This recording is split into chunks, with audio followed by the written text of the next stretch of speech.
Start करते हैं जी। Poisonous plants हमने स्टार्ट किए हुए थे, तो हम डिस्कस कर रहे थे अल्कलॉइड्स को। अल्कलॉइड्स में हमने मेडिकली इंपॉर्टेंट अल्कलॉइड्स पढ़ रहे थे, जिसमें वुल्फिया हमने कल पढ़ लिया था। उसके बाद ये सारी चीज़ें हमने देखी थी। मेडिसिनल यूजेस जो मेन आपको समझाने वाले थे वो समझाए गए थे। उसके बाद कैंथेंथस के बारे में हमने पढ़ा था।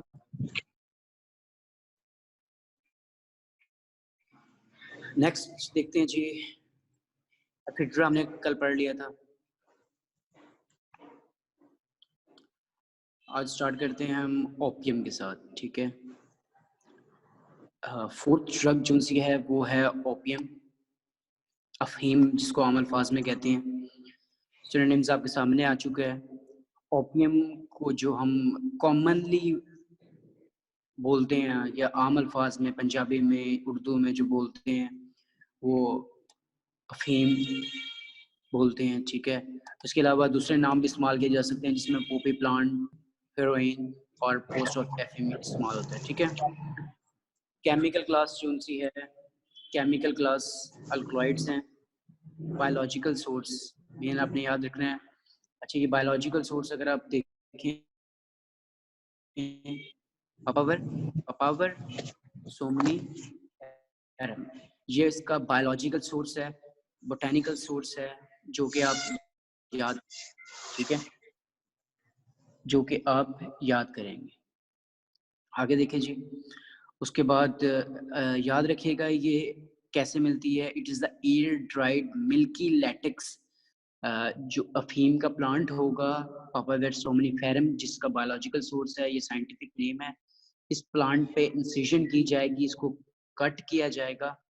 कट करने के बाद मिल्की लैटेक्स मिलता है, जो कि एयर में ड्राई होगा, ठीक है। तो ओपियम कैसे हासिल होता है, तो याद रखिएगा, इट इज़ एयर ड्राइड, हवा में खुश्क होता है। मिल्की लैटेक्स, ये मिल्की लैटेक्स हमें कैसे मिलेगा, जब हम पापावर सोमनीफेरम को इंसाइज करेंगे। इंसिजन मतलब उसको कट लगाएंगे। ये लाइन एक आपके सामने लिखी हुई है, तो आपने याद क्या रखना है। ओपियम, कॉमन नेम अफीम। ओपियम होता क्या है, अल्कलॉइड होता है। बायोलॉजिकल सोर्स क्या है इसका, पापावर सोमनीफेरम। फैमिली याद रखिएगा, पापावेरेसी या पेपावेरेसिया, या आप लोग जो से मर्जी एक्सेंट में बोल लें। फैमिली याद रखनी है आप लोगों ने।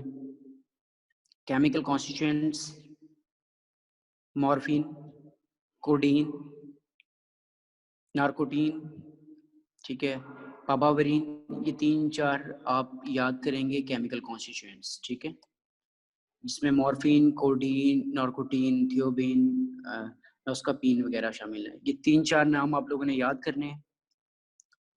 अच्छा, ये वो केमिकल हैं जो अफीम अफीम के अंदर प्रेजेंट होते हैं। बेसिकली जो अफीम है उसके अंदर जो केमिकल कॉन्स्टिट्यूएंट्स हैं वो क्या है, मॉर्फिन, कोडीन, नार्कोटीन। आगे चलते हैं। ये नाम सुन के मॉर्फिन का वैसे ही आप लोगों को आइडिया हो गया होगा। मेडिसिनल यूजेस में देखें जी, जो सबसे इम्पोर्टेंट चीज़ जो आपके सामने लिखी हुई है एनाल्जेसिक है, इसको देख लें। एनाल्जेसिक्स क्या होते हैं, ऐसे एजेंट्स जो पेन को ख़त्म कर दें। तो याद रखिएगा, ओपियम जून से है ना, स्ट्रॉन्ग एनाल्जेसिक है। इसमें जो एक एग्जांपल लिखी हुई है ना, मॉर्फिन केमिकल कॉन्स्टिट्यूएंट, ये मॉर्फिन जून से है ना, ये स्ट्रॉन्ग एनाल्जेसिक है। कैंसर पेशेंट को मॉर्फिन के इंजेक्शन लगते हैं, या सीवियर पेन हो तो उसमें मॉर्फिन के इंजेक्शन लगते हैं। क्या करता है, बॉडी के अंदर जितने भी दर्द हैं सारे खत्म कर देता है। स्मूथ मसल्स रिलैक्स, ठीक है, बॉडी रिलैक्स हो जाती है। आगे देखिए जी, सिडेटिव है। सिडेटिव से मुराद क्या है जी, सिडेटिव से क्या मुराद है कि ये बॉडी को रिलैक्स करता है, काम डाउन करता है।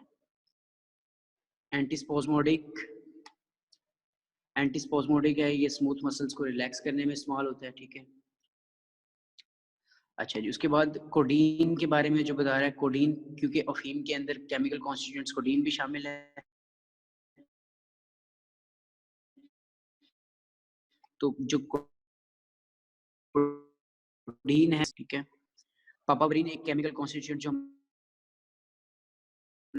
पढ़ा था, वो क्या है? Smooth muscles relaxant. अच्छा, अगर आप ध्यान से देखें तो ये सारी वही बातें रिपीट हो रही हैं, सारी वही बातें रिपीट हो रही हैं। मेन 3 काम आपने याद रखने हैं। एनाल्जेसिक है, कर देता है, रिलीफ करता है। सेडेटिव है, बॉडी को रिलैक्स कर देता है। एंटीस्पाज़मोडिक है, मसल्स को रिलैक्स करता है, ठीक है। एंटीटोसिव है, खांसी को कंट्रोल करता है, खत्म करता है। अगली जो चीज़ है मसल्स रिलैक्सेंट, वो इसी हेडिंग में आ जाती है। तो अगली बात याद रखिएगा, ये नारकोटिक्स में इंक्लूड होती है, ठीक है। नारकोटिक्स में इंक्लूड होने से मुराद ये है कि ये कंट्रोल्ड मेडिसिन है, इसको बिला वजह बगैर ज़रूरत के किसी भी पेशेंट को नहीं प्रिस्क्राइब किया जा सकता, ठीक है। आगे चलते हैं जी। ये 5वीं ड्रग नॉक्सवोमिका हम पहले पढ़ चुके हैं। कॉमन नेम कुचला, पॉइजन नट, स्ट्रिकिनस वोमिका से ऑब्टेन हो रहा है। स्ट्रिकिनस नॉक्सवोमिका इसका बायोलॉजिकल सोर्स है, ये जहाँ पे एरो घूम रहा है अभी, ठीक है। आगे चलते हैं जी। फैमिली लोगनी ऐसी फैमिली थी। केमिकल कॉन्स्टिट्यूएंट्स भी इसके हमने देख लिए थे कल, और मेडिसिनल यूजेस देखे थे हमने। सर्कुलेटरी स्टिमुलेंट है, बिटर टॉनिक है।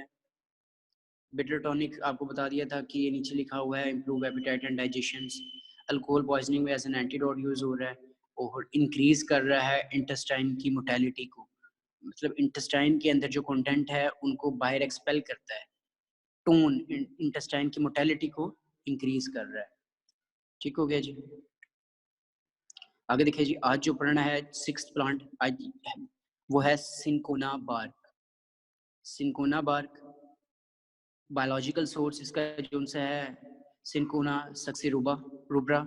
सिंकोना सक्सी रुब्रा आपके सामने लिखा हुआ है, इसको थोड़ा सा बेशक, ठीक हो गया।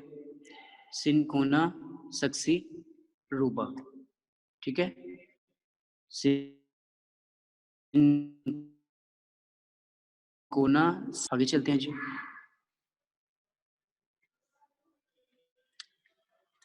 फैमिली देखें जी, आप आपके सामने फैमिली इसकी आ रही है रुबियासी।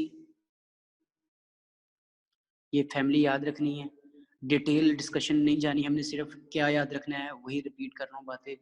प्लांट का नाम याद रखना है, प्लांट की कौन सी क्लास में आता है, प्लांट के अंदर क्या मौजूद है, ठीक है, और उसके मेडिसिनल यूजेस क्या हैं। अब इसके जो हम सिंकोना पढ़ रहे हैं, सिंकोना के अंदर जो केमिकल कॉन्स्टिट्यूएंट्स हैं वो आपके सामने लिखे हुए हैं, जिसमें क्यूनीन, क्यूनाडीन, सिंकोनीन शामिल हैं। क्यूनीन, सिंकोनीन वगैरह एज एन एंटी मलेरियल इस्तेमाल होते हैं, ठीक है। एज एन एंटी मलेरियल इस्तेमाल होते हैं, मतलब कि मलेरिया में इस्तेमाल हो रहे हैं। अच्छा जी, उसके बाद है एंटी पायरेटिक। पायरेटिक से याद रखिएगा क्या होते हैं, अगर किसी को आइडिया है तो बता दें, चले रहने दें बल्कि शॉर्ट टाइम कम है। तो पायरेटिक्स के याद रखिएगा, एंटी पायरेटिक्स ये होते हैं पायरोजिन्स के खिलाफ काम करते हैं। पायरोजिन ऐसे ऑर्गेनिजम्स होते हैं, ऐसे टॉक्सिन्स होते हैं ऐसे टॉक्सिन्स होते हैं जो बॉडी का टेम्परेचर इंक्रीज कर देते हैं, इम्यूनिटी के साथ कम्बैट करते हैं और टेम्परेचर को इंक्रीज कर देते हैं, ठीक है। तो ये एंटी पायरेटिक है। अच्छा, जिसके बाद एनाल्जेसिक्स हैं। एनाल्जेसिक्स से मुराद क्या है कि पेन को रिलीफ करते हैं, एरिथमिया काज कर सकती हैं, ठीक है। उसके अलावा देखें जी डिस्पेप्सिया। डिस्पेप्सिया आप सिंपल याद रखिएगा, पेप्सिन से याद रखने का तरीका है पेप्सिया। पेप्सिन बॉडी के अंदर एक एंजाइम होता है जो कि डाइजेशन में रोल प्ले करता है, तो कहीं ये मिक्स ना हो जाए। डिस्पेप्सिया एक ऐसी कंडीशन है, इनडाइजेशन की कंडीशन है, ठीक है, इनडाइजेशन की कंडीशन है, और इसमें आप कह लें कि डिस्कम्फर्ट या पेन होता है अपर एब्डोमेन में, ठीक है। 2 टर्म्स होती हैं, एक डिस्पेप्सिया है और एक डिस्पनिया है। मैं ये दोनों आपके सामने लिख रहा हूँ, इन दोनों को आप एक ही है, और दूसरी जो सी है वो है डिस्पनिया। ये 2 टर्म्स हम अभी तक पढ़ चुके हैं, इन दोनों में आप लोग कंफ्यूज ना होइएगा। ये जो डिस्पनिया है ये शॉर्टनेस ऑफ ब्रीथ, सांस लेने में मसला समझ लें, ठीक है। डिस्पनिया ये सांस लेने में मसला है। और जो डिस्पेप्सिया है ये पेप्सिया, पेप्सी से याद रखिएगा डाइजेशन, ये इसमें इनडाइजेशन होती है और अपर एब्डोमेन में पेन होता है। ठीक हो गया जी।